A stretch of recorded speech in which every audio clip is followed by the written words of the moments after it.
Hello, everyone, and welcome to Just DAO It, the podcast for people starting DAOs. I'm Adam Miller, and I'm your host. I'm the CEO of MyDAO, which provides legal entity solutions for DAOs, especially out of the Marshall Islands. And before starting MyDAO, I did consulting for people starting and operating DAOs. We are recording live as usual. Apologies in advance for any technical issues. And as always, the first half of the show will be the news report about DAO-related news, and then the second half will be the deeper interview with Chris from Bankless DAO, among other things. But before we go into the news report, I do want to do just a brief intro. So, Chris, just tell us a little bit about yourself, and especially what makes you an authority on DAOs. Hey, thanks for the intro, Adam. Really looking forward to this. So I am by trade a photographer. I was a photographer for full-time for just over 10 years. Here in the UK. As you can tell by my accent, I'm American, but I am an expat for nearly 20 years now, living in Spain, living in the UK, and I have a family over here. So when the pandemic hit, like many others, I found myself sat behind my computer wondering how to trade this magic internet money. And I went to the Bankless podcast for alpha, and I was learning how to, learning more about the Ethereum ecosystem specifically and other tokens that surround that ecosystem and blockchains in general. I became a premium subscriber, and they airdropped level 1 membership, which is 35,000 bank tokens to all premium subscribers. So next thing I knew, I was creating a MetaMask so I could claim my POAP, which was, it seemed like an exciting thing to do at the time. And I started exploring the DAO ecosystem through Bankless DAO. I really didn't know where I fit in, because what does a photographer do in crypto? Well, it turns out that media is a big requirement in crypto. People want to spread the word. And I found myself in the design guild. I am kind of a detail-oriented person, so I found that creating roles and filling those roles it was something I enjoyed doing. So I created the talent coordinator role within the design guild, and that was sort of disseminated across Bankless DAO to other guilds as well. And through that talent coordinator role, I started to get involved in these projects. Talent coordinator role in design guild is essentially, we have designers, we have projects need designers. So you kind of marry the two up, kind of like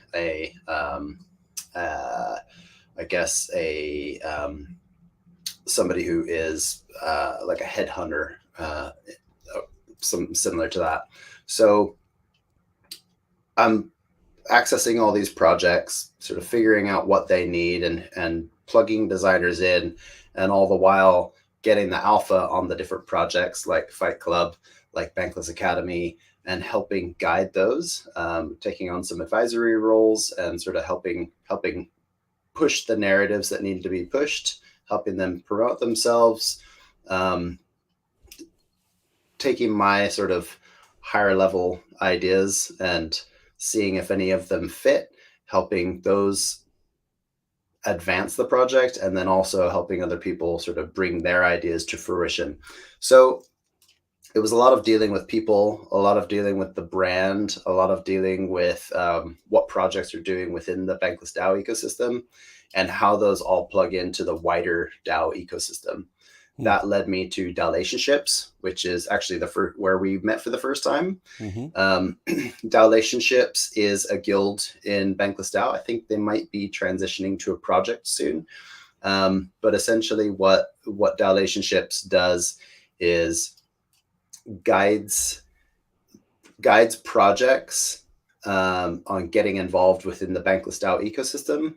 And so let's say, for example, you're a DEX and you want to find some contributors, developers. So we would bring you in and say, okay, here's where you need to go, get involved with the dev guild. These are the people you need to talk to. If you want to run a demo, come back in 3 weeks when your product's ready, and we'll help you run a demo in the Discord server. And that turned into these AMAs. So some of you might know me from running Bankless DAO AMAs. I started that work stream probably nearly 2 years ago now. November 2021 was my first my first AMA within Discord. And not long after, we moved over to Twitter just to sort of capture that network effect that we have on Twitter, because we have a large following on BanklessDAO there. And so, yeah, just doing that introduced me to tons of different projects, centralized projects, decentralized projects, people from all around the world, projects which many of them have now disappeared. A few of them have gone on to succeed wildly. I've been lucky enough to interview people from the Gitcoin community, from Rocket Pool, from Lido Finance, from a number of other large organizations, Cult DAO. And so it's just been, over the last 2+ years, has been explosive for me in personal growth. And now I'm learning a lot about legal entities. I'm learning a lot about how, obviously you've got a lot to do with that, and that kind of brings us together as well. I've been exploring the MeDAO ecosystem and other legal entities around the world for different projects that I'm involved in, to try and see what fits with them. So whether or not I'm an expert in DAOs, I don't know, but I haven't quite done my 10,000 hours yet, but I'm quickly I wonder if anyone has.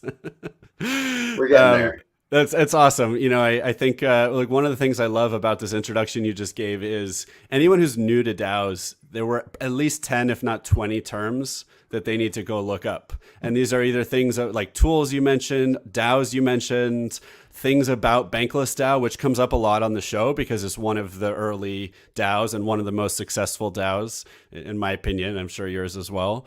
And fairly unique as well. It's not just like a DeFi, I don't mean just, but it's not a DeFi protocol, which is what a lot of the big successful DAOs are, although I may have contributed to a number of DeFi related projects. So really cool. And it's awesome to have you on the show as someone who's been there since the beginning and now getting involved in other projects. So thank you for the great intro. And really, anyone who's new to DAOs, if you're just trying to learn as fast as you can, go Google or search Twitter for all the things Chris just mentioned in the intro. Let's turn to the Just DAO It news report. So this is a part of the show where we go over recent DAO news from the past few weeks since the last show, and we share our reactions. So Chris, I'll be looking for you to agree, disagree, share a hot take, share some alpha, share whatever your reactions are to the stories that I'm going to share here on the show. So the first story of the week comes from Nature Biotechnology, which is an academic journal. So I love seeing when DAOs get mentioned in these like very serious, like traditional forums, not even like Web 2 or Web 1. This is like, they probably published this thing on paper before Web 1. So the headline is The Community of the DAO. And the subtitle is Decentralized Autonomous Organizations Are Growing as Alternative Research Funding Models, but are also strong scientific communities. We should get on board. So the author clearly feeling like he or she is coming from the traditional world, the Web 2 world, and saying, let's go get on board with DAOs. I think it's interesting that the author highlighted DAOs as an alternative funding model. They do also say later that it's also an alternative knowledge sharing model for scientists. The article goes on to talk about how DAOs employ tokens for fundraising purposes, amassing treasuries that are used for research funding. The tokens also serve as a voting mechanism, allowing community members to determine which projects the accumulated treasury will be allocated. And at the core of these communities are scientists, clinicians, entrepreneurs, patients, and members of the public who are interested in advancing a scientific field. The article does go on to say that right now DAOs are not self-sustaining.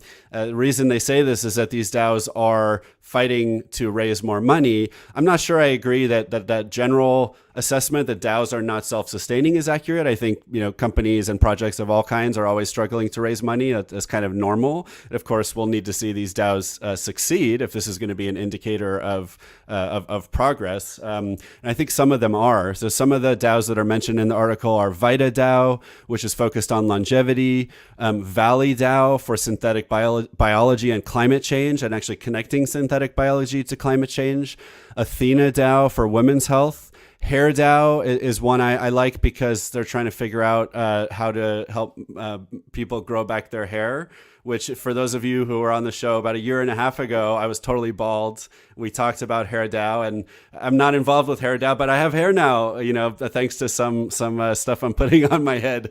So, Oh, really? Is that, I thought you had just shaved your head and let it grow back. I mean, I had, but this is more than I used to have. So I got to give credit to, what's it called? Finasteride and minoxidil, something like that. I just got it from Hims, right? Forhims.com, but it does seem to be working. But, at the time I told these guys from HairDAO, I think they were on the show, and I said, how do I know who to trust? I mean, there's advertisements all the time saying this thing will regrow your hair in X months, and it's just no way to know. So I ended up taking a chance, but I would have felt more comfortable if I were part of a citizen scientist community who had actually validated the claims and done its own research without this private company that's clearly going to benefit from telling you it works. So anyways, interesting stuff. So certainly it's a really cool use case for DAOs, is this kind of science and DeSci area. Any thoughts on this, Chris? Yeah, well, I really like this article. And the thing that I thought was interesting was they talk about why certain research projects are taking off within DAOs, and they tend to be underfunded projects. Climate change, I know, is getting a big push now, but it seems to be something that is more of a passion for people. So the beauty of DAOs is it's a mission-led organization. So people who are passionate about a project get together and they push forward this initiative. I can see why Hair DAO would be popular, because the people who want to grow their hair back are more incentivized to get involved with this type of project. Mm-hmm. I was down in Cambridge in the UK recently. I was photographing an event down there, and I was at one of their cancer research facilities, talking to the guy down there who leads the labs, and he didn't know anything about DeSci. He knew nothing about VitaDAO. He hadn't heard of decentralized science as a whole. And he was the same age as me, seemed like he was clued in, but it's just not really talked about in that realm. So I feel like, that's something that we're really going to benefit from within the DAO ecosystem, and having these decentralized organizations is funding projects that would otherwise go unfunded. Mm-hmm. Yeah, and I love what you said about kind of capturing passion, because I think it's one of the really easy ways to argue why DAOs are going to be so successful, is that in the traditional world, if you're really passionate about a cause, right, some kind of mission, your options are okay, one, donate to an organization.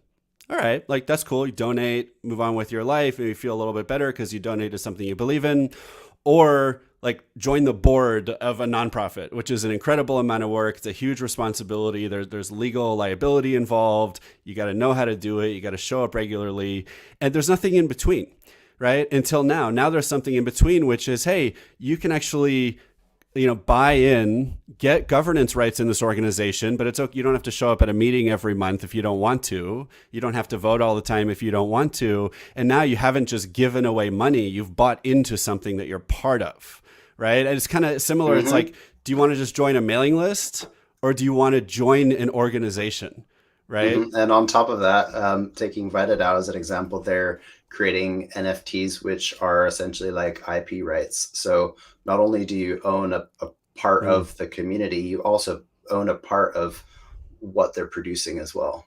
Yeah, that's awesome. That stuff is patentable. And I always think of MoonDAO when I think of these decentralized organizations that are pushing forward to the edge of science.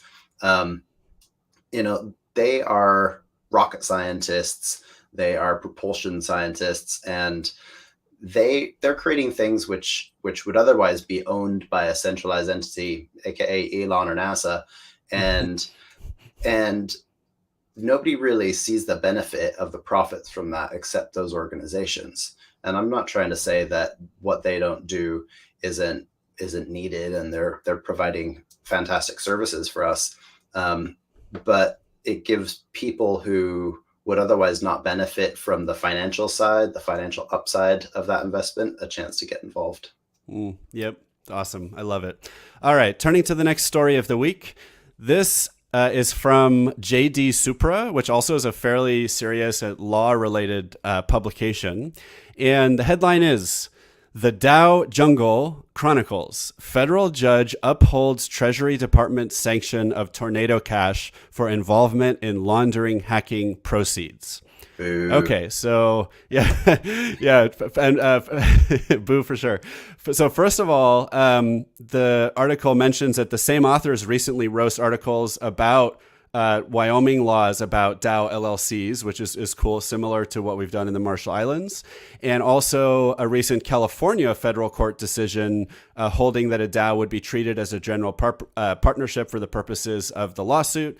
And now this article is about a case in Texas where similar issues are coming up about, like, can you sue Tornado Cash? I mean, is it a thing? Like, is it an entity?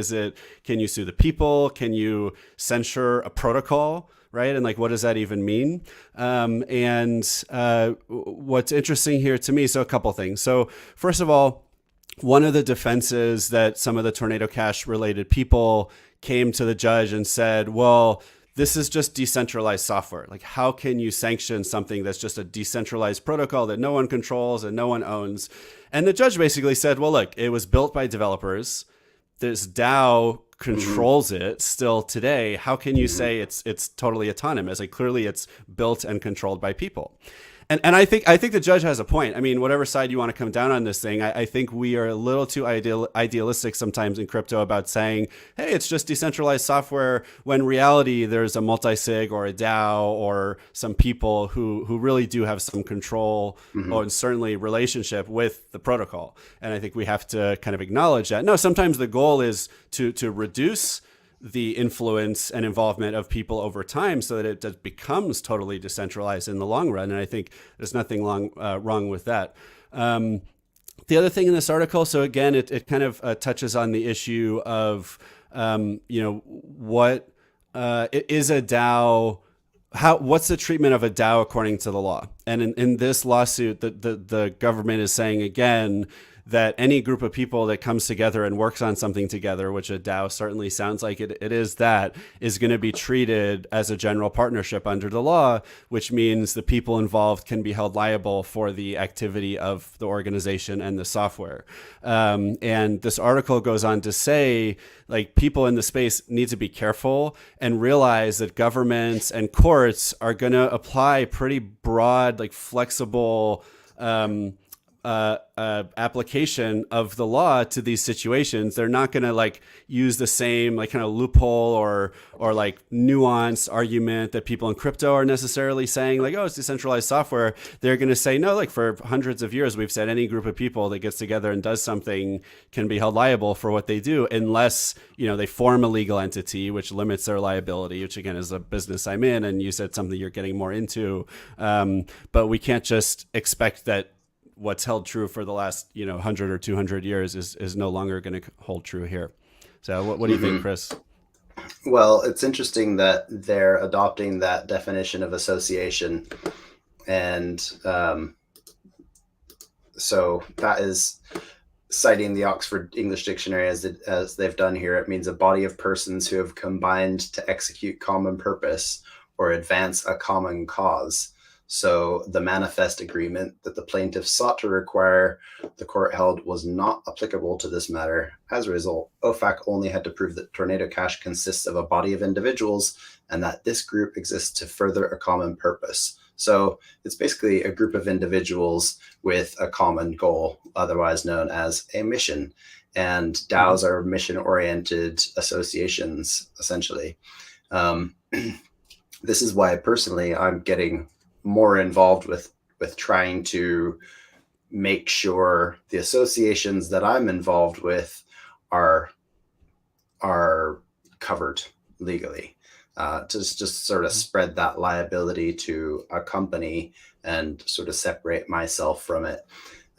Because even though, I don't do anything nefarious and I wasn't involved with Tornado Cash, I don't think, the people who created Tornado Cash weren't doing anything nefarious either. What they're trying to do is inject a bit of privacy into an otherwise public blockchain. Because realistically, you don't want people knowing that you've got $500,000 in some account somewhere. And what the approach that we should take is, okay, if you want me to prove where I got my money, I can prove where I got that money. If you want to serve me with an injunction, then okay, let's go ahead and do it. But otherwise, I don't want anybody to be able to look up my addresses and, see where I've KYC'd on some exchange, and then all of a sudden they know exactly who I am. So there are pluses and minuses. This is regulation coming to DAOs. It's a necessary evil, but we also need to treat it really carefully, because if you give an authoritative body an inch, they will take a mile. Yeah.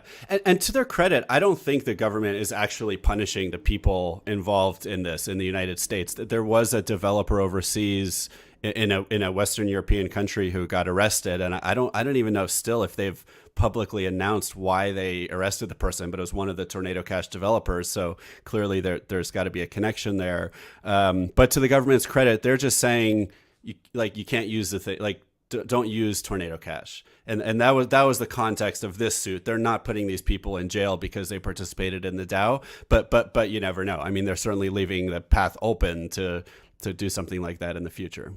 Mm-hmm. Yeah. All right, next article of the week. This one is from A16Z Crypto.com, which is one of the biggest VCs and crypto VCs that publishes a lot of content as well. It's by Miles Jennings, who has written extensively about DAOs and legal issues for DAOs. He's a lawyer that works with the firm. And this article is called Machiavelli for DAOs, Designing Effective Decentralized Governance, Part 2. So this is interesting, right? And I think, when I hear Machiavelli, right, the world I was raised in, Machiavelli is like the kind of like almost evil, guide to how to be a leader. Like he's the one who advised kings who maybe tortured people and went to war, back during the Renaissance. And, he's the one who said, hey, there's no reason to be charitable in private because no one will know. What benefit do you get from that? So if you're going to give money, do it in public. So all these kind of social psychology and power related advice for, at the time, kings and other rulers. So interesting to see this applied to DAOs, but I think there's at least a point here that I can respect. So, first of all, Miles goes on to explain a little bit of context here for why he cares about DAOs and believes in DAOs in the first place. So he says Web3 should triumph over Web2 because Web3 enables decentralization. Decentralization reduces censorship and promotes liberty. Liberty enables opposition to power, and opposition to power drives greater progress. I love that. And then he says, but first we need to fix decentralized governance.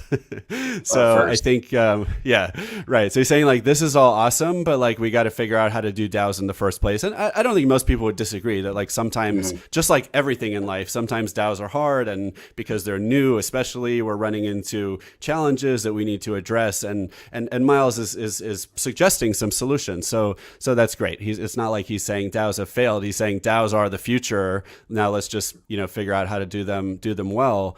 In terms of Machiavelli, he goes on to say, Machiavelli's philosophy was developed with a pragmatic understanding formed in that time of the struggle for social power. These social power struggles are similar to those experienced by protocols and their DAOs, which often have unclear, unpredictable, or inefficient social hierarchies. So what I want to agree with here, at least, is I think especially a lot of the earlier DAOs, but I think a lot of DAOs in general, kind of approached structuring themselves by saying, we don't want to have a lot of structure. because they're kind of reacting to Web 2 or corporate America, whatever you want to call the traditional corporate world, where there is so much structure and a lot of top-down structure, right? From management down, HR sideways, accounting sideways, all kinds of policies and rules. And people are kind of reacting to that world and saying, well, we don't like that world. We want to build something different. So let's just get rid of all the structure and see what happens.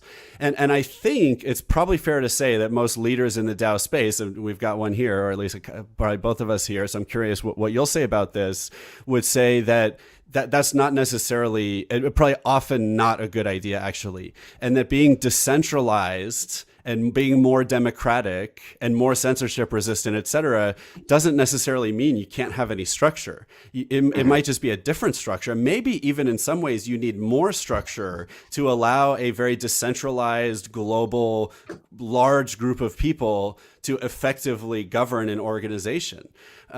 So whether there's more structure or not, I think the other key point here is to look at social psychology, right? And you could also say just like look at business, right? Look at the history of the study of business, the study of social groups, and there's all kinds of lessons we've learned going all the way back to Machiavelli, but especially I'd say the last 30 or 40 years of business and psychology and social psychology research that we need to apply to DAOs and look at how social systems form, how power operates in either a vacuum of structure or even how power operates within structure. And a good example of this, by the way, is Talent DAO. So, if people want to check out, a DAO that's producing kind of academic quality research on how do we apply the academic kind of knowledge and theory of business and psychology to DAOs. They're doing a lot of great work there.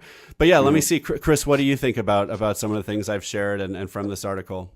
I really like that opening paragraph. And I think we could fix the last line by just saying, we need to fix decentralized governance so we can fix centralized governance. I feel like there are so many problems with the traditional centralized governance models that crypto is here to fix, but we can't fix them yet because we're still trying to fix our own governance models. Part of that problem is that many of these organizations are trying to reinvent the wheel.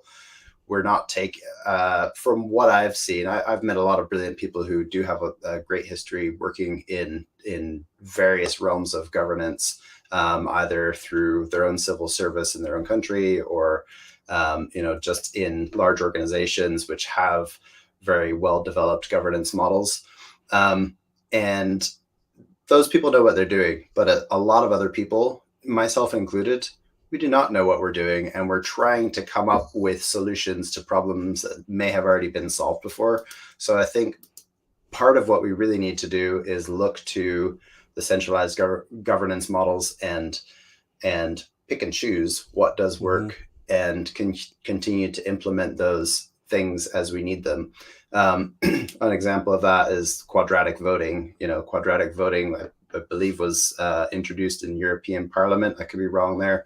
But it was used to sort of spread the voting weight in a more equal way. And now quadratic voting is used in things like Gitcoin donation rounds, many different voting structures for snapshot voting, etc. So with regards to this, so the term that we had in Bankless DAO when I first started was herding cats. We're all herding cats, and it felt exactly like that because cats, I've got two of them running around my feet right now. No one's in charge. They're all in charge and no one's in charge. And that's what everybody thought we had to do. That's what people thought the remit was, that because we were decentralized, there was no leader. That's not the case. You have to have leaders because otherwise things just don't get done. So I didn't actually read through this article, so I don't want to really speak to the Machiavellian principles that he talks about in here. But I can relate to the idea that you need to build for yourself in order to build for others. Does that make sense? You have to be slightly selfish in the way that you lead a project, but with an altruistic perspective. Now, I know altruism has a bad rap right now, especially with Sam Bankman-Fried going through trial because he was an effective altruist. But if you look to the Gitcoin community, and I know we'll be talking about them soon, if you look to what they're trying to do, and if you look at the optimism community, I'm wearing my optimism shirt today in support. Nice. It's about creating a positive flywheel, and it's about putting something into motion and then feeding that with more positive results and more positive results. But in order to do that, you have to first put it into motion. You have to have that first person who might have a selfish intent to profit off of something. And once that person profits, then you get something which becomes a public good moving forward. So yeah, leaders are definitely required in any organization. Otherwise, it's just a collective. Okay. Yeah, I like it. And somehow I missed this earlier, but this article is really long. And I definitely recommend people check it out. I'm just going to tell you that the 4 guidelines that Miles goes on to share that he calls Machiavellian guidelines. So the 4 guidelines are: 1, governance minimization; 2, balancing the leadership class; 3, continual upheaval; and 4, accountability of leadership. So, I mean, we could, even without reading these sections of the article, we could probably spend hours discussing each of them. But it's interesting that 2 of the 4 mention leadership, which you just said something I agree 100% with, which is just because DAOs usually don't have management doesn't mean they don't need leadership. Right. And there's a big difference. And you can even have management. You could have a decentralized management structure or management of certain things. But even if you don't have management, you need leadership. Right. I mean, leadership refers to people excelling in their own behavior, setting an example for others, spreading, motivating people towards a shared mission and vision. Those are things that you can do even if you have no governance power or no official top-down control. Right. Mm-hmm. And so those things are always important. And at the same time, I think especially where there is leadership with hard power, then keeping them accountable, as Miles mentions here, makes sense too. So any additional reflections just hearing those guidelines? Yeah, I like the accountability of leadership one because accountability of leadership in a DAO means you're accountable to what the DAO wants you to do. They vote. It's a bottom-up structure. Accountability of leadership in a traditional organization means you're accountable to the board of directors, and the board of directors, especially in a public company, are accountable to their shareholders. The shareholders are there specifically for profit. Now, there are shareholders who might want to vote for greener initiatives, but those are usually led by board directors who say, okay, we feel like our shareholders would want us to push green initiatives to be greener, to buy carbon credits, to reduce our carbon footprint. So in terms of where these initiatives are coming from, I think we're going to find over time that a community-led accountability structure is actually better for the world as a whole, because oftentimes the accountability from the board of directors may be coming from a more Machiavellian principle, right? So there's a lot of talk about ESG, and I am a strong supporter of diversity in communities. I'm a strong supporter of green initiatives. Pollution is horrible. We need to keep the planet as green as possible. I come from Washington State, which is a beautiful place with a lot of nature, and we need to preserve that. But I do feel like it is a bit of a jumping on the bandwagon exercise by a lot of boards of directors, where they say, okay, we have to do this, otherwise we're going to be canceled as a company. And it might not necessarily be something that is for the greater good. I know that the whole Budweiser thing recently was very contentious in a lot of different communities. I feel like Budweiser made that decision because they were trying to speak to a community so they could adopt them, even though so I heard this from a number of different perspectives, and I heard that they felt like they spoke to the frat houses too much. They wanted to sort of shed that frat house vibe, but the frat houses were their true fans, their 1,000 true fans. They were the people, and so they felt alienated when they were forced to adopt an image that they didn't necessarily agree with. Now, all personal opinions aside, I feel like the community of Budweiser drinkers probably would not have supported a decision to push the narrative that they were pushing. Again, whether that's right or wrong, I don't know, but they alienated a lot of their community by making that decision.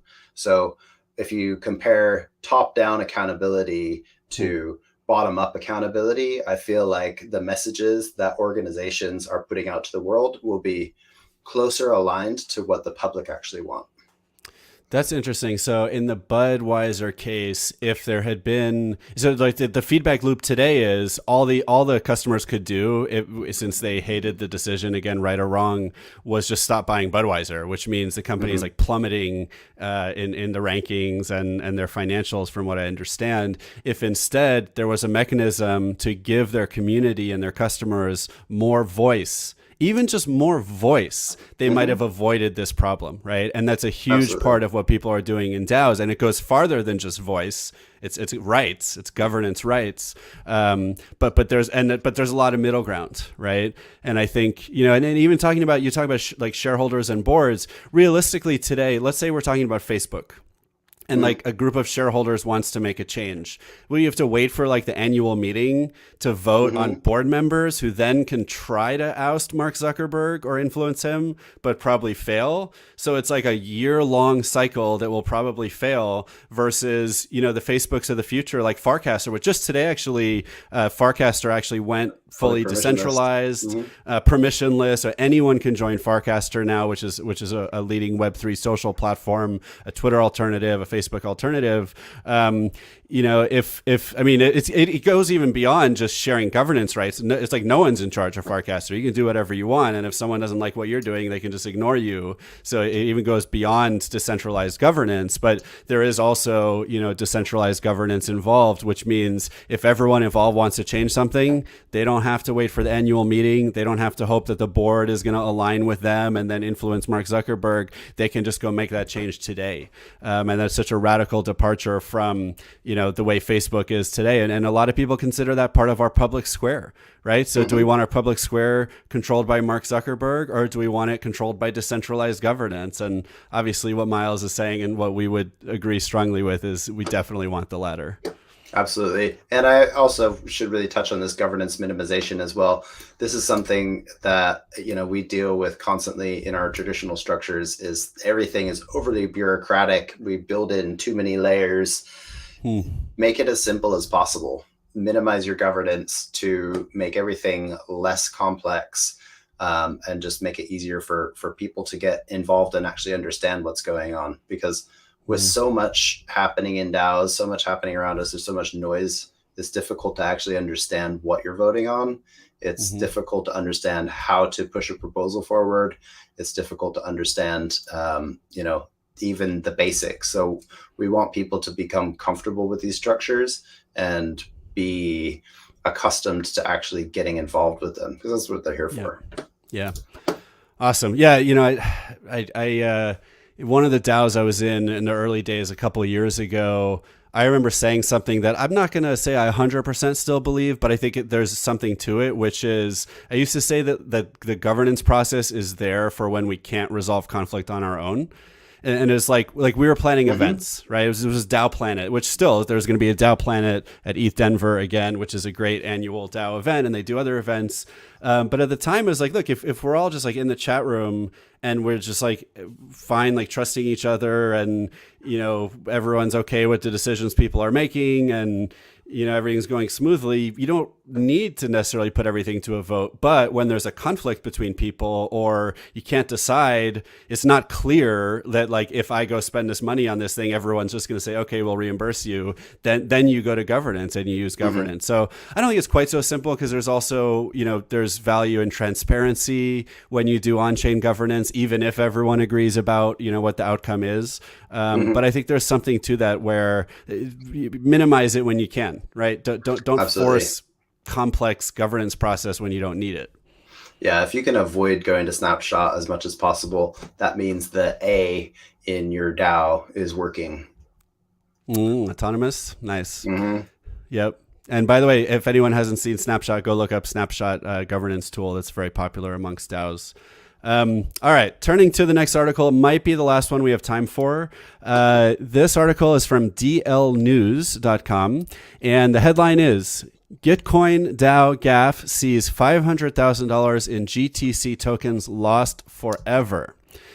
GTC tokens are the tokens that are meant to fund they were going to be used to fund a governance work stream. And they were mistakenly sent to a contract that has no ability to send that money back out. So the funds cannot be recovered. And a new proposal has been created, I think, to just refund the group that lost the money with just new tokens. It's maybe not the end of the world here when you have plenty of tokens to go around, or you can just print new ones. But I think what's interesting about this story, to me, like my highlight is, we talk about this a lot, which is there are some DAOs where the governance process directly controls the treasury, where you have to submit a proposal and then that proposal has to be voted on. And if it's approved, the money moves. And that's like direct control of treasury. In this situation, there's a multi-sig involved where first everyone voted to approve the use of this $500,000 of tokens, and then a small group of humans, possibly just one or a multi-sig, manually went to move the money and made a mistake. And so usually the problem with this kind of separation of like multi-sig from governance is that you can't trust people to maybe not defraud the organization or refuse to do what the DAO tells them to do, but it also can lead to mistakes. I think there's a good chance that if this was a direct governance vote to move $500,000 worth of tokens, someone would have hopefully noticed that it was going to be sent to the wrong place and told everyone, don't vote for this thing. But instead it was one person using MetaMask, or maybe it was a few people using a multi-sig, and accidentally set the money to the wrong place. So, I'm a big fan generally of using the kind of direct governance control of treasury model rather than, trusting multi-sigs. But Chris, I know you're actually pretty connected at Gitcoin, and maybe you can provide some additional color or tell me if I'm wrong about anything here. I'm not necessarily connected to Gitcoin, but I do have a history of running rounds with them and interviewed a few of them, and had the pleasure of meeting Kevin Owaki recently.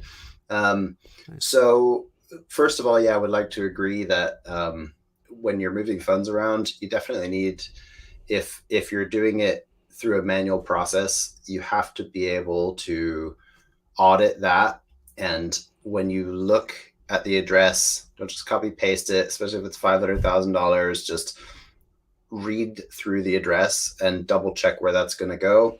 When it's such a large amount, you might want to start with a small amount, start with $1,000. I moved $1,000 to one of my bank accounts recently from using a really cool on-off ramp tool. You just send stables to a 0x address, and 30 seconds later, it's in your bank account. I don't always know whether that's going to work or not, even though it has worked every single time. So I start with $10, and then I do $50, and then I do $1,000, right? So I would highly recommend anybody who's moving large amounts of money like that to just do it in stages. And I know it's difficult to get multi-signers together, and I've tried to swap tokens before from a multi-sig and missed the opportunity. Slippage can be a big deal, but when you're just moving tokens, all it takes is a few extra steps to sign again. We had a similar situation with a payment run recently in one of the projects I work on.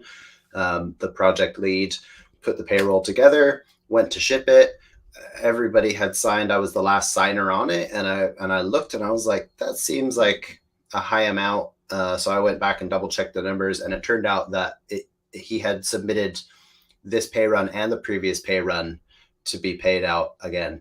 And so we stopped it. We reversed the transaction. We recalculated and sent out. But how many times have people made those mistakes without even realizing they've paid an extra $1,000? And when you're dealing, the beauty of a multi-sig is that you have more eyes on it.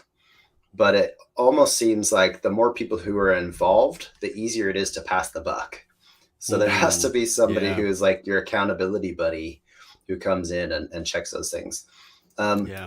With regards to Gitcoin themselves, I mean, this must be, I want to say painful, but I have read what you mentioned there, that they're going to be able to reissue the tokens, and it's really no money lost. But it is definitely a learning experience.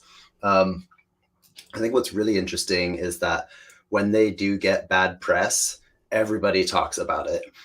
So here's a tweet from Kevin Owaki that was posted yesterday. He says, Gitcoin's positive impact, $50 million, thousands of projects supported, press coverage, this much. For those of you not watching, I'm putting my fingers together, ninja part. Not very much. Gitcoin fucked something up, press coverage. Oh my God. The negativity bias is real. And he posted a screenshot of a bunch of different articles. Gitcoin's blunder. Gitcoin loses over $400,000. Cryptocurrencies underperform. Along with all the rest of the negative news on crypto. He goes on to say, Gitcoin has funded Web3 infra, community OSS, Ukraine humanitarian rounds, climate DeSci, COVID relief, and dozens of other causes. But okay, ask me about Shell Oil for the 100th time. And for those of you who don't know about the Shell Oil debacle, go ahead and look that up. But, it just goes to show that you can serve thousands of divine meals in your fine dining restaurant, and you get one bowl of soup with hair in it, and then the next thing you're getting raked over the coals in the ratings. So when you see these negative bias news reports, just take them all with a grain of salt, because Gitcoin is doing a fantastic job, and we have a lot to be thankful for to have them out there. Yeah, you know what? I would say, though, that maybe he's being a little bit too defensive, because part of the value of transparency in these protocols is that everyone will see when there's a mistake and be able to call it out. That's true. And I don't think anyone right now is saying like Gitcoin shouldn't exist because they accidentally lost $500,000, right? Mm-hmm. It's just that they're calling them, especially because it's effectively a nonprofit. I don't know if they're legally registered or not, but this is like a charitable organization. They shouldn't be losing $500,000. Yeah, they certainly shouldn't be. So have your accountability buddy, double check your work, cross your I's and dot your T's. Yeah, totally. Yep. Yeah, I mean, there's a podcast I listen to called Blocked and Reported, which is basically these people who have gotten canceled in their prior life, starting their own podcast and newsletter so they can say what they really, and they're journalists. Everything they do is like research based, but they just get canceled a lot. And they've been talking about just some of the terrible ways that money was misused by like BLM, Black Lives Matter, that whole movement. Some accidental, like there was like a bunch of organizations called Black Lives Matter, and like some of them were not even really related to what people were trying to give money to, but companies donated to them because they were in such a rush to give away money. And then you have, people that were like just extremely highly regarded at the time because they were leaders of elements of the movement, and now these people have these like $10 million houses, and just for being like running these nonprofits that were supposed to be using the money for good. And so like all these things that happen in the TradFi world may not have happened if these were DAOs, right? If they were moving their money transparently on chain, first of all, no one would have approved wasting the money in these ways, and if anyone had, people would have seen it and said, "What are you doing with that? Why Apple? Why'd you just give money to this like BLM that's not really BLM?" Or, "Hey, whatever leader, how'd you afford a $10 million house?" So, lots of benefits that are going to come from people being able to call out this type of thing. Yeah, absolutely. But again, we need to remember not to just pass the buck whenever we get that opportunity. And I see it in multi-sigs all the time, where it's kind of like, okay, we need people to sign. And, whoever submits the transaction is supposedly going to be accountable for checking the accounting. The way I've seen it in a number of the projects I'm in is you'll have an accountant who puts the payroll together. The accountant submits the transaction to the champion, and the champion reviews the accounts and then submits that to the multi-sig, and then collects the multi-signers, and it will be, say, 3 of 5 or 5 of 7 or 4 of 7. And we all go on and just sign. And the idea that we can just go sign is a bit of a problem, because realistically we should be double checking that. So you should have 4 eyes on that transaction rather than just trusting the accountant. Yeah. And I think there's trade-offs like this that we're going to have to just get used to in the new world of immutable ledgers, and the benefits we get from being able to send an infinite amount of money instantly and settle instantly, which is like incredibly valuable. But that means you better not send it to the wrong place, because then they're going to go send it to the burn address. Instantly. Yeah.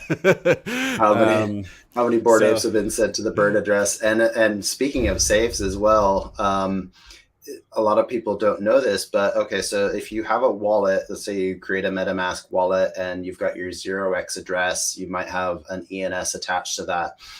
If you want to receive some Optimism tokens, people can send those OP tokens to that same address.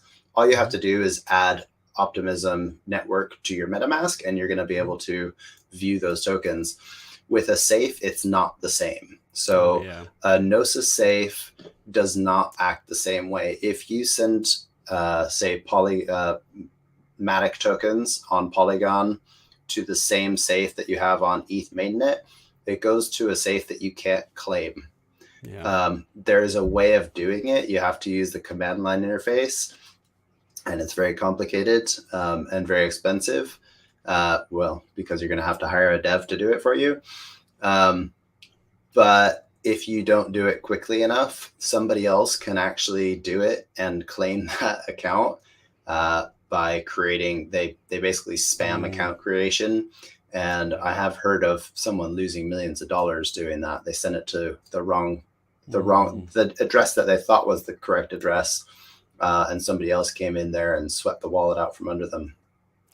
So I just want to highlight this for people that are newer to blockchain, because it's such a good and maybe level 2 kind of security point. A little hard to understand, but normal wallets, right? You have the same address on any chain you use. So even if you've never used Optimism before, to your point, you could just give someone your wallet address that works on Ethereum, and they can send it there, and you'll be able to get it when you're ready. We'll get the money.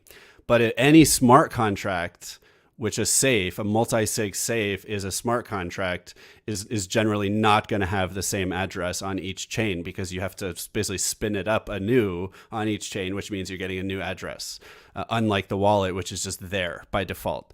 So now I wonder if this is for someone who wants level 3 Googling to do, look up account abstraction. I wonder if account abstraction actually might solve this, because you could use a account and then but then make it controlled by effectively a set of signers, but it's an external account. Do you know, Chris? Yeah, I have not looked into that at all. We're starting to use account abstraction within Bankless Card, and so I'm sure that's something that we're going to be dealing with, because we will be dealing with multi-chain tokens. Yeah, cool. And check out Bankless Card too, anyone who's listening. All right, we're just going to do the last story real quick, and then we'll turn to the rest of the interview. What's cool about this model is we really are doing an interview the whole time, right? It's just in between news stories. That said, okay, so here's the last article for the week. This one is from Cointelegraph. DAOs need to learn from Burning Man for mainstream adoption. DAOs should learn from Burning Man's example for simplifying their missions and governance structures while keeping community members engaged. Okay. So the core tenet of this article, they're saying combine central planning with decentralized governance, because apparently Burning Man, there's like a nonprofit corporation that does the planning, but then they let everybody kind of decide on some things. And then especially what you do when you show up to Burning Man is completely up to you. So it's like, we'll create the environment and then you come and you do whatever you want. And maybe there's some decentralized governance. Now, I will say there's a lot of different kinds of DAOs, and a lot of them are like Burning Man and a lot of them are not at all, right? I do think there's a difference between like a DAO that's building a software protocol or product and a DAO that's hosting like an annual festival. And maybe that's obvious, and they're going to have different governance mechanisms. But that said, I think this is an interesting suggestion, is like combine, and a lot of crypto projects do this, right? They have like a foundation, a devco, an opco, and they have a DAO, and maybe it's a DAO LLC, whatever it is. And they kind of each have different responsibilities. So I think it's a good suggestion. Yeah, I agree. There are many ways that DAOs can adjust to, we were talking about this earlier, grab from other organizational models to improve their outputs. I read a really interesting article from David Hoffman. He was at Burning Man, and, he was talking about how they have this centralized organization that puts down the sort of, it helps with, it's like the departments, right? The departments within Bankless DAO help everything run. So they do the street layouts, it's the infrastructure. And then you have all these other little, they're like sub DAOs all around the place, and they've got their own rules, right? You show up and some of them don't require clothes. Some of them might want you to wear a chicken on your head. And, they might have all these different rules that they want to impose upon the people who get involved in their specific organization. Now, when it comes to discipline, I mean, here's the thing, right? Within a social structure, we don't want certain behaviors. We don't want people acting a fool, and, acting a fool maybe not be the best way to put it, but you don't want people stealing. You don't want people causing harm to others. And so there need to be sort of a basic set of rules, but what do you do when somebody breaches those rules, right? So this is where I kind of struggle to see how, something like Burning Man could reach mass adoption for network cities, because people expect a certain type of behavior in a city, in any organization, right? If you walk into any small town, you don't expect people to go in and start stealing stuff, but we're seeing it in California. We're seeing it in other states and certain cities around the United States right now, where people can walk in and just steal $999 worth of stuff from Target and walk out. How do you stop that, right? How do you stop that without bogging down the legal system? So we might be getting a little off track here, but I see the benefit of having loose legal structures, but you do have to figure out how to rein people in at the same time. There does have to be some law and order, even if that law comes from code. Yeah, good point. And again, it varies so much depending on what kind of project you're building, like a city versus a music festival versus a software product versus a charity, right? Are all, but they're all going to be DAOs, right? And the people are building DAOs for all of these things. All right, well, let's use that as a segue into just a quick transition. That does it for the Just DAO It News report. Before we start the rest of the featured guest interview, a quick advertisement for MyDAO, my company. We do legal entities for DAOs. We also have a partner network of lawyers, tax advisors, and others who specialize in DAOs and Web3 all over the world that we can connect you with for free. And if you are a lawyer or some kind of professional advisor, please reach out so we can get you added to our network. The other thing I want to mention is that actually coming up in a few weeks is an interesting summit in a place called Prospera, which is a network state / like modern crypto state of sorts on an island in Honduras, where we're going to be discussing crypto futurism and legal engineering. I'll be speaking there. I think Kevin Owaki or someone of his stature is also speaking there. And if you want to find it, just Google crypto futurism and legal engineering. And it should be a lot of fun and a really interesting event. All right, turning to the interview. Okay, Chris, so let's just briefly take one step back to the past, and then I want to just jump right into some like specific questions for you, advice for people starting DAOs, favorite tools, favorite DAOs, all this stuff. In terms of the step back, I know you mentioned earlier a little bit about finding the Bankless podcast and that being how you got into Web3 and DAOs. Is there more to the story of just like how you got into Web3 in the first place? Like what even made you look up the Bankless podcast or got you interested from the start? Yeah, I guess if we were to go back to my first introduction to Web3, it was back in 2013. And I had some stocks that I wanted to sort of divest and sort of spread my eggs a little bit. My brother, he's very tech savvy, although he also owns no crypto. I don't know if I should take that as a hint or not. Maybe I'm in the wrong industry. No, I feel like we're doing the right thing here. He said, you can check out this Bitcoin thing. They use it in Second Life as a currency, and it's new and innovative. It's been around for a little while. It's like $3.30. So maybe check it out. And I was like, okay, I'll give it a try. And I took $5,000 and I had it ready to invest in Bitcoin at that point in time. And I was living here in the UK, and it required me to wire money to a bank in Estonia. That was so I could get my money onto the centralized exchange called Bitstamp.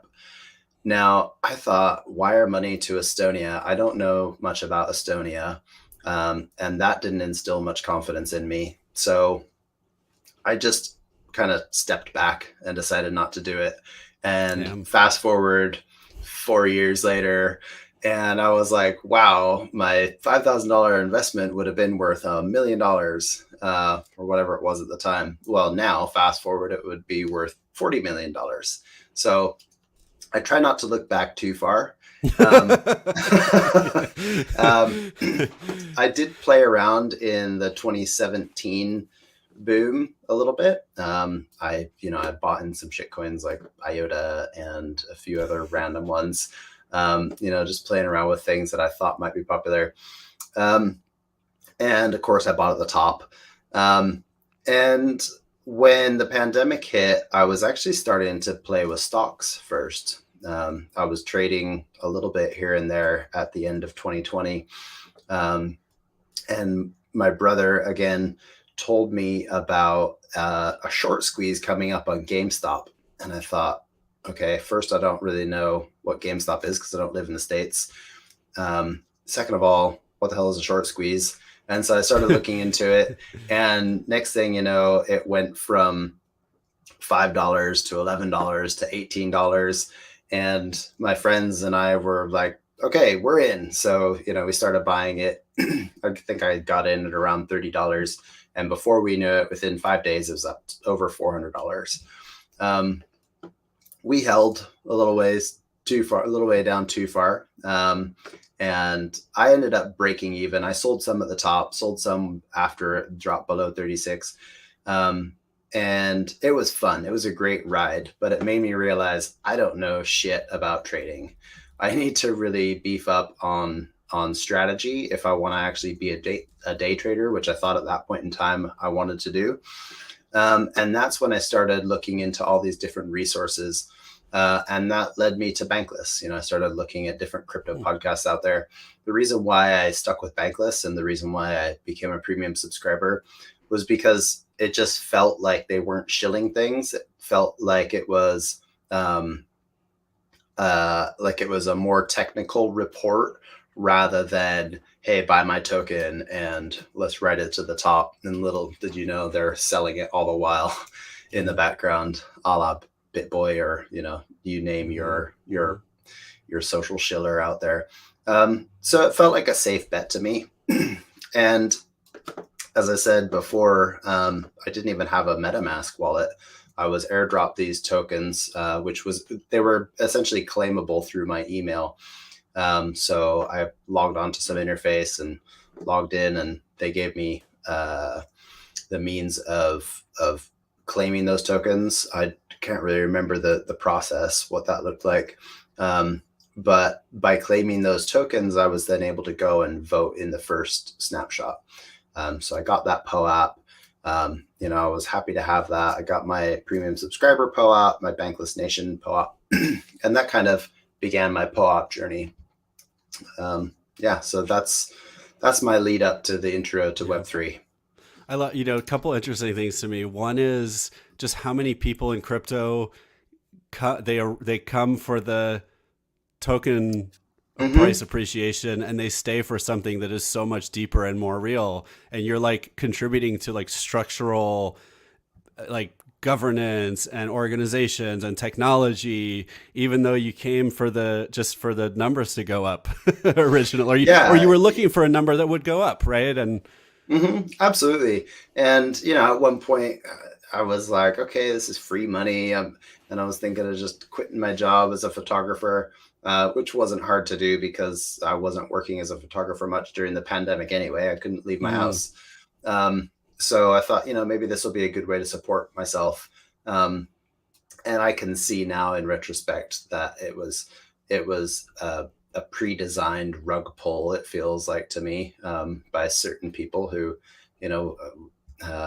Sam Bankman-Fried and the whole FTX crew were doing nefarious things, and they were not the only ones. They were pumping their own bags at Alameda, and they were essentially they were inflating their assets through the price of FTT token, and everything was going up, and everybody thought it was just free money, except for those who were wiser and didn't think that. But it was, it was a learning lesson for me, watching GameStop, watching that rise and fall, just looking at trend lines, looking at different social metrics, looking at the available data.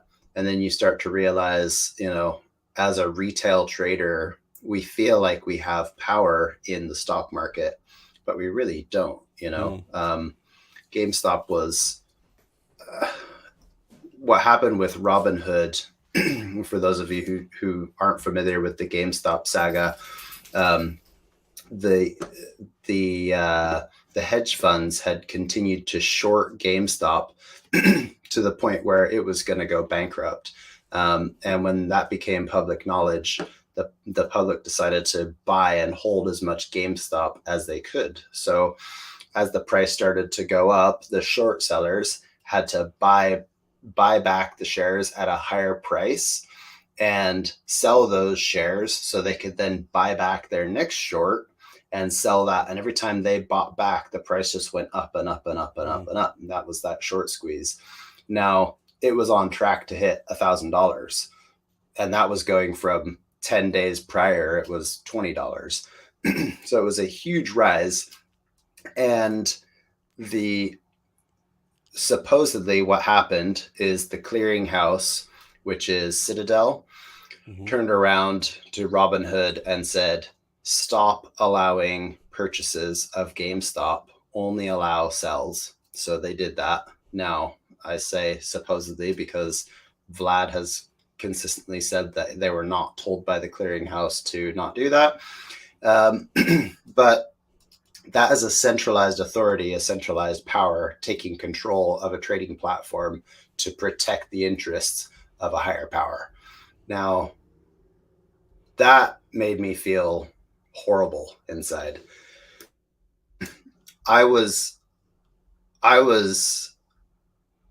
As I was watching my account balance rise, I was thinking about all the amazing things I was going to do for the people around me. And I thought, I don't mean to come off as super altruistic, because I'm not. I want to pay my bills and have a nice car and and take my kids on holidays and all that sort of stuff. But I also understand that there are friends around me who are struggling to pay their rent. And there are people around me who, can't feed their kids. And there are kids who don't have toys for Christmas. And that's a horrible feeling. And a part of me was thinking, this is going to be an amazing year. It's going to be an amazing time in my life where I'm able to support the people who would have otherwise supported me if I wasn't able to feed my kids. Right? It's this sort of positive feedback loop that you create with your community. I have a strong affinity towards community. I was raised in a church environment. I'm not religious myself now, but that church environment taught me the importance of supporting each other. It taught me the importance of communication. It taught me the importance of having a network of friends that you can call on when you need somebody. And I feel like the powers that be, the people who control the money, don't want us to have that, right? Well, in this case, they took that away from you, right? If Citadel shut down trading, if Robinhood shut down trading, they kind of took that away from you, right? Mm-hmm. Absolutely. And I don't even use Robinhood as a platform. And I was just holding my tokens, but they were forcing people to sell tokens. People were actually logging on and realizing, oh, my tokens... Shares. Right. My shares. Yeah. My shares have been sold. Yeah. So yeah, they took that away from me.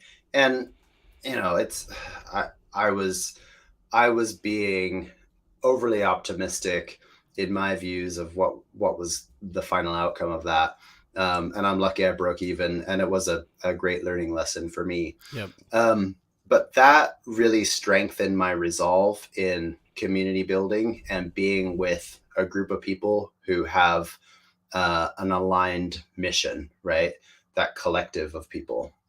Which partly is to make sure that financial systems in the future are not controlled by a small group of centralized individuals, like happened Absolutely. in this case, right? Yeah. Mm-hmm. Yeah. Okay. Very interesting. The other thing I want to call out from your story, because this is an interesting lesson for people thinking about starting DAOs and projects of all kinds, is the thing that the Bankless podcast did initially, the Bankless guys, that turned into this massive, successful DAO with hundreds or thousands of people passionately contributing to Web3 and learning about Web3 and building community of people that they care about. This started because these couple guys said, we're going to give away tokens to thousands of people. That was, and maybe they funded it a little bit. I'm not even sure if they funded the treasury. Maybe a small amount, but they just said, we're going to airdrop, right? What we call it in crypto. 35,000 tokens each to these 200 or 2,000 people. That was pretty much the one thing that they did. And then maybe just continue to talk about the DAO, because they don't control the DAO. They have some of the tokens. They just gave away what is kind of like shares, but these are governance tokens to thousands of people. And that was the genesis of this amazing project and community that's contributing to the world. Now, that is not something that I think anyone has ever done before crypto. Right. I mean, I'm sure there's examples of kind of similar things that were done in cooperatives and stuff like that. But there's never been a global group of hundreds or thousands of people that were airdropped equity for free in something that didn't even exist yet. And then somehow they all came together and built something amazing. That's just not how the world has worked before. And it's made possible by tokens and DAOs. Right. And smart contracts in general, that you can actually do that. And I think that's amazing. And it's not easy. It usually fails when people launch new tokens, right? I mean, it's hard, but it's a new model that never existed before. It's a model for value creation. It's a model for community creation, for alignment of incentives, and it's just amazing that that's a new model that people can use. And come the next bull market, right? Because right now everything is depressed, right? It's hard to start a startup. It's hard to start a DAO. It's hard to buy a car. It's hard to buy a house. It's hard to do everything in the economy, and so DAOs are no exception, and token launches are no exception. But when the economy turns around again and suddenly all these things are very feasible, there's there's going to be so many interesting things that people do by airdropping tokens to large communities of people and then seeing what happens. And maybe there's a little more planning that will go into it than just see what happens, but it's going to be amazing. There's going to be so many Banklesses, but with different missions and different communities and different groups all over the world doing all kinds of cool stuff. Yeah, absolutely. A lot of this is made possible through crypto, and it's also made possible through the will of the people, right? If you take a look at a traditional public corporation right now, they almost do the opposite of an airdrop. They do this buyback, right? The share buyback, and so you might get some dividends out of that. You might get some cash profit out of that, but you get less equity in the company, and the company gets more equity in themselves. I suppose, depending on how you want to look at it, the shareholders will be getting more equity because the people who are selling back their tokens or their shares have less equity. But it doesn't necessarily give you more governance rights. In terms of airdrops, if anybody out there listening is planning on doing an airdrop, I would suggest strongly that you find a tokenomics engineer or a tokenomics team and spend a lot of time with them. If you have a budget, spend as much of it as possible on a tokenomics team. And I was recently in Ibiza at one of their conferences down there called Ibiza Next. That was the second year running that I went. After the first year, I was in talks with their team. They wanted to set up this economy with their token and call it Ibiza Pay. And they wanted to incentivize people to make purchases with Ibiza token on the island and offer them discounts, right? So you go and you use Ibiza Pay terminals. You can pay with a QR code or with a contactless card. And if you made that payment with Ibiza tokens, you get 10% off or something like that. The first step we needed to do was look at the tokenomics model. How do we create an economy for Ibiza? And no matter how hard you think it's going to be, it's 10 times harder. We spoke with a few teams, including the tokenomics experts at Bankless Consulting. And the overall consensus from all of them was it was going to be expensive. I think the lowest quote we got was just over $70,000 for a very basic tokenomics model. But on average, it was around $150,000 for building out that economic model. The overall idea was that people were just the merchants were just going to receive the token and sell them back to fiat the next day, right? Because they can't take those tokens and put them in the bank. So you have to learn how to incentivize not just the people who are receiving the tokens, but you also have to incentivize the merchants. You have to incentivize the whole economy to hold those tokens. The fiat model exists already. It was built on the gold standard, and everybody was incentivized to hold gold because gold was worth something, and it was worth something to everyone. At one point in time, the gold standard in Europe was nearly devalued because when Spain went to South America and plummeted all the gold that they could over there, plundered all the gold, they plundered all those riches, brought back tons and tons and tons of gold, and all of a sudden you no longer had scarcity. There was so much gold that the king of Spain had to actually hide it, so nobody knew how much was actually in circulation, right? So the merchants would have had less incentive to value the gold as high because they knew it was worth less.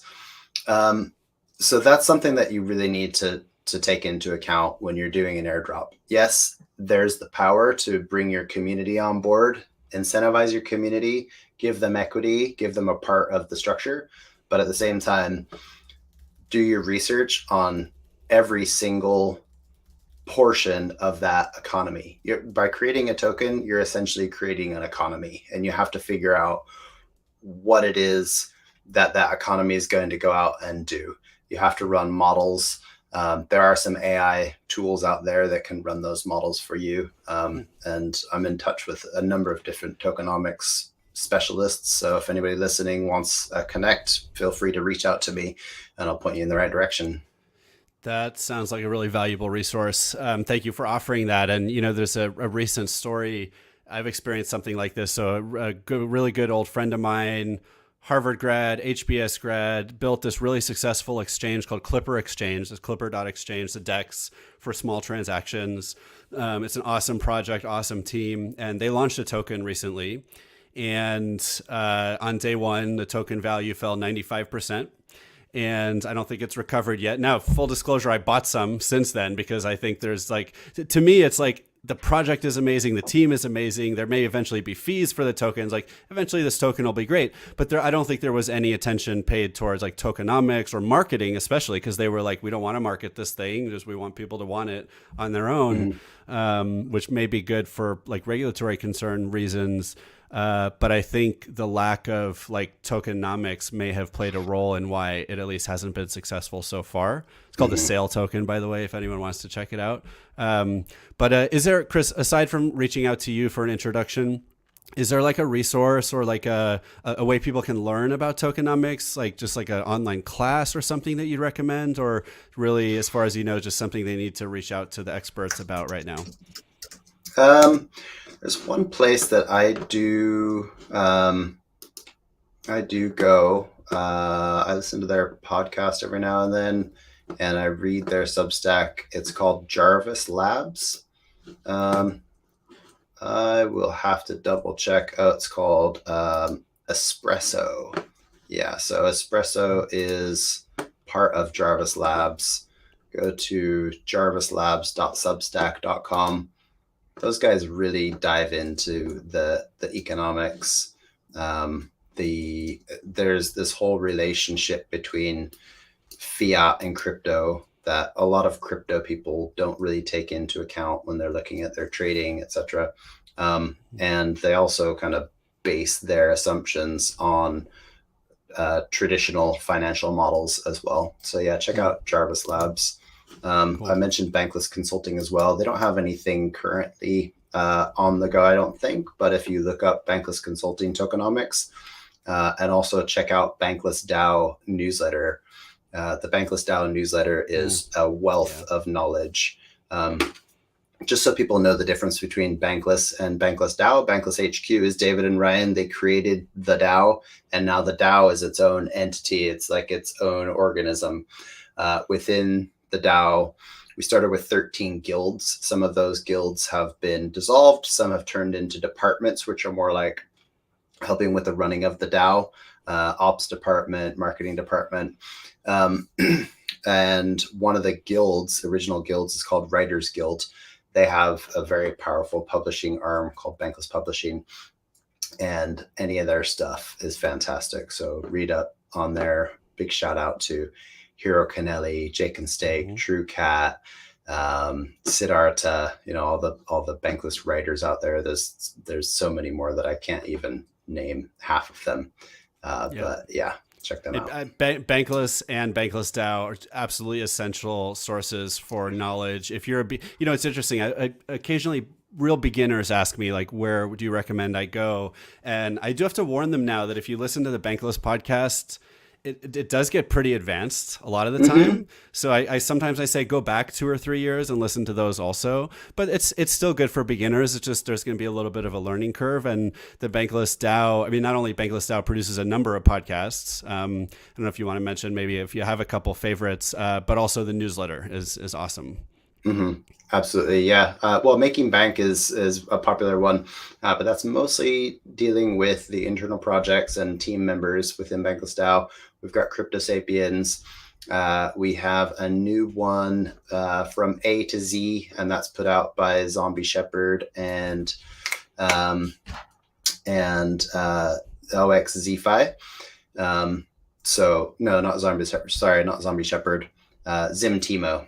Sorry about that. Yeah. Sim. Cool. So check them out. Cool. All right. Well, so we're getting close to the end of our time, so I want to give you the chance just to give advice, right? And this advice can take a number of forms. And if you want to, I don't know if you have to run in 7 minutes. We could go a little bit over if you want, but No, I've got time. yeah. Okay. Well, so here are the things I usually ask, and we could go through them one at a time, or just whatever your favorites are. So one is favorite tools. Let's start with tools then. Tools that you think people should check out for running DAOs or for helping a DAO operate. Any favorite tools or tools that you're excited about? Well, Discord is the obvious one because it's easy for people to get in there. Like if you're not in DAOs currently, you're probably going to have to get a Discord account. And if you're a gamer, you probably already do have a Discord account. So it's an easy way to chat. In terms of getting stuff done, I love Notion. I was first introduced to Notion by getting involved with Bankless DAO. You can create a free Notion account and publish pages. Essentially, it's like creating free web pages. You can also invite people to edit those pages with you. Then you've got the typical Google Suites are quite helpful as well. In terms of like on-chain tools, we mentioned Safe. We talked about that. So, if you're dealing with a collective of people, set up a multi-sig where you can store funds and require 3, 4, or 5 signatures to access those funds. There's a tool that we use called Parcel. Let's see if I can find on here. It's going to be parcel.money. I think that is the one, and you can go on there and it actually connects to your existing Safe. So you just log in with your MetaMask wallet, and they actually sponsor gas fees. So if you're transacting on Ethereum, they'll pay your gas fees for you. You do have to get in touch with them and request it, and tell them I sent you. I'm not an affiliate with them. I don't get anything for that, but they have really supported us over at Bankless DAO by, they've saved us thousands and thousands in gas fees over the past few years. So check out parcel.money. There are so many other tools that I get early access to. I run demos in Bankless DAO. They've been on hiatus for a couple of months now, but we do these demos through Fight Club and DAOlationships. And we've seen tools for running venture syndicates, tools for creating on-chain stores. We saw an amazing on-chain gaming platform where people can tokenize their games, and when you sell the game, you actually buy an NFT and you can sell that on. So in terms of tooling, I mean, DYOR, it depends on what you're trying to do. If you're do your own research. If you want to trade tokens, there's hundreds of different trading platforms out there. Vortex is one of them. If you want to, if you just want to simple swap tokens, then you can hop onto 1inch. You can hop onto Uniswap. Everybody knows those. Okay, I've got 2 that I can throw out. One is called Nice. Awesome. One is called Gas Hawk, and Gas Hawk is what it does is it preloads your transaction and runs it through their RPC. Okay, so you approve the spend, and it basically holds it in their transaction queue.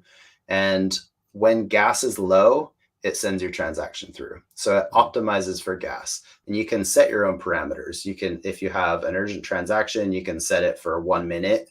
If you have something that isn't urgent, like you've got an NFT that's minting for the next 5 days, you can set your time limit to 24 hours. And what it will do is it will wait, it will sort of judge, and it will use predictive modeling to figure out when's the best time to send that transaction. And I've saved like 60+% on gas fees by doing that.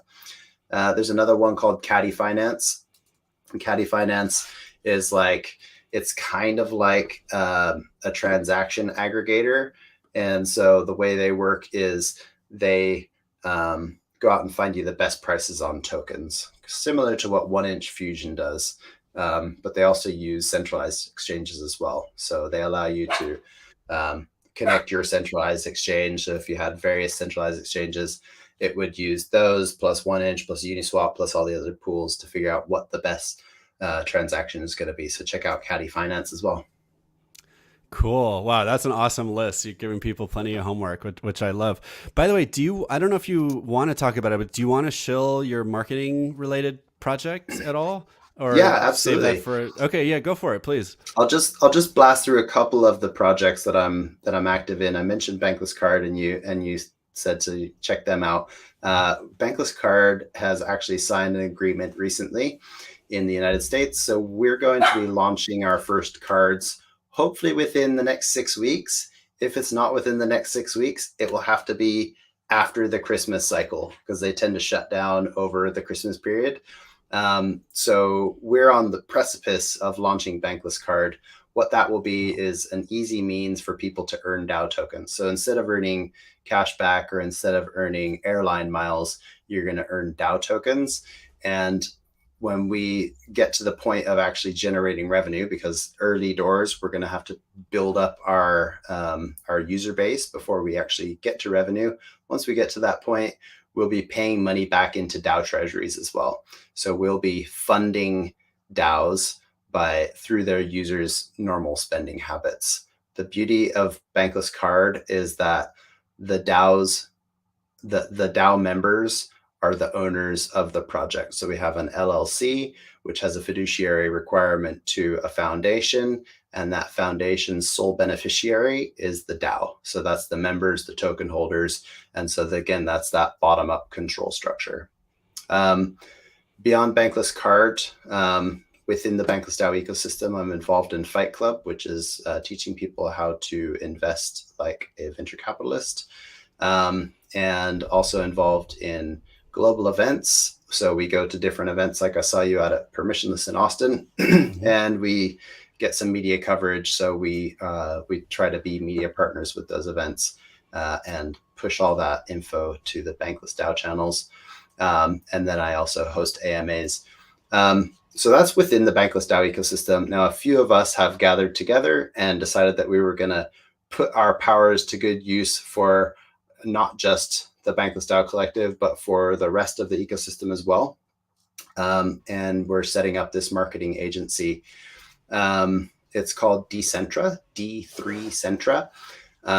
And the idea is that we're going to help Web2 companies with Web3 marketing strategies and help Web3 companies spread their word as well. So the reason why I was introduced to you was actually because we need to set up an entity somewhere. And I'm friends with Jonna Standish, who's been working with you.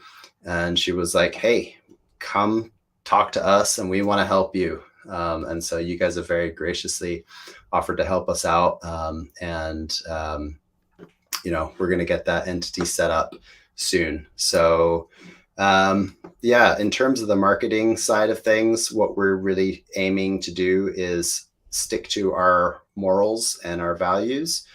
That's very important to us.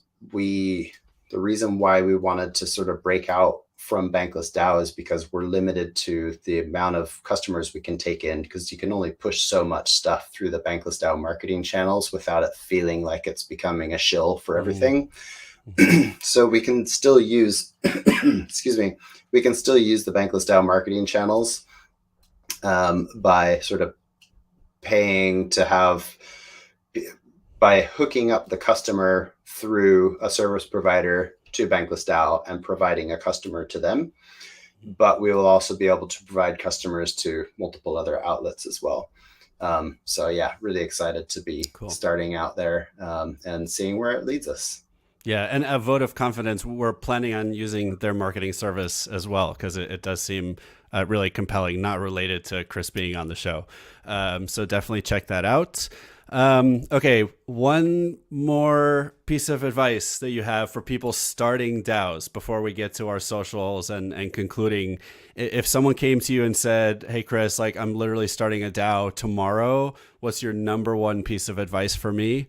What would that be? My number one piece of advice would be don't offer any services until you have some form of entity. Cover your ass, really, basically, is what I'm trying to say. And this isn't a plug for my DAO either, but I know you guys offer that as a service. There are a bunch of other services out there that people can use. My DAO might not be the best fit for them, but I highly recommend you check out my DAO's site and see what it is you can do. Because if you have as we covered at the beginning of this, right?